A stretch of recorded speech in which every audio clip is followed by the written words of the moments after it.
profitez pleinement, éteignez les lumières, mettez votre casque ou vos écouteurs, fermez les yeux, relaxez-vous.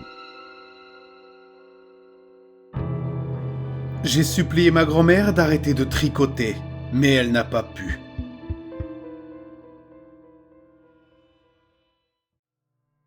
J'arrive avec ma fille pour rendre visite à ma grand-mère. Accroche ton manteau. Émilie, ma fille, a enlevé son imperméable bleu et son bonnet de laine et les a posés sur la table du couloir avant d'entrer en courant pour saluer son arrière-grand-mère. Je me suis appuyé sur le seuil de la porte. Il y a 3 ans, ma grand-mère a été victime d'une attaque cérébrale. Je m'en souviens très bien. Elle est tombée par terre. Ses mains étaient tremblantes. J'ai frissonné et j'ai chassé ses pensées de mon esprit. J'ai essayé d'inonder ma conscience de souvenirs positifs. Nos petites conversations, les cigarettes qu'elle fumait en cachette derrière le dos de ma mère. C'était une ex-fumeuse de longue date qui trouvait toujours le temps de tirer une ou deux bouffées. Je regardais Émilie la régaler d'anecdotes sur sa journée. Ma grand-mère ne montrait aucune émotion, pas un mot. Elle n'avait que rarement un contact visuel. La dernière fois qu'elle m'a regardé dans les yeux, c'est lorsque j'ai accidentellement laissé la bouilloire bouillir dans la cuisine. C'était comme si elle savait que cela allait arriver. Elle avait des mouvements de base et son kinésithérapeute lui a prescrit de tricoter pour concentrer l'esprit et les mains sur une seule activité. C'est à ce moment-là que les problèmes ont commencé. Chaque semaine, sa tapisserie tricotée affichait des symboles. Ce n'est que le lendemain, ou même parfois l'heure suivante, que l'histoire commence à prendre un sens.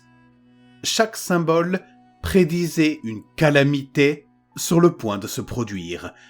En juin, son kilt a produit une magnifique forêt rouge et verte qui s'étendait jusqu'au bord de son tissu. Le lendemain, le pire incendie d'Amazonie de l'histoire récente. En juillet, des mares d'eau noire parsemées de petits animaux.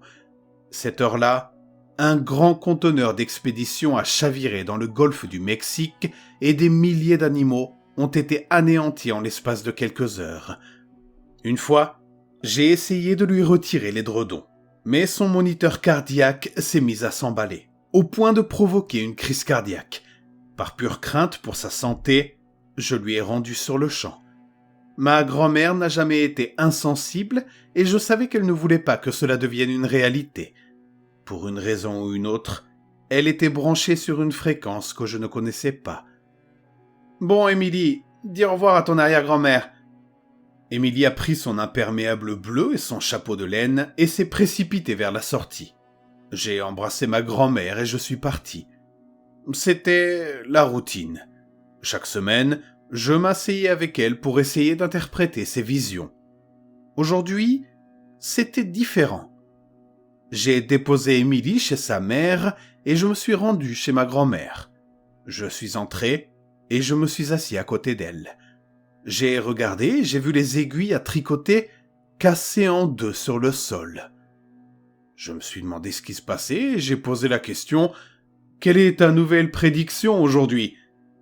Mon attitude décontractée cachait à quel point j'étais effrayé par toute cette histoire.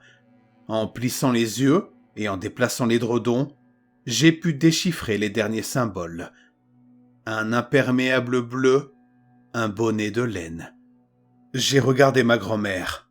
Elle me regardait fixement. Une larme roulait sur sa joue.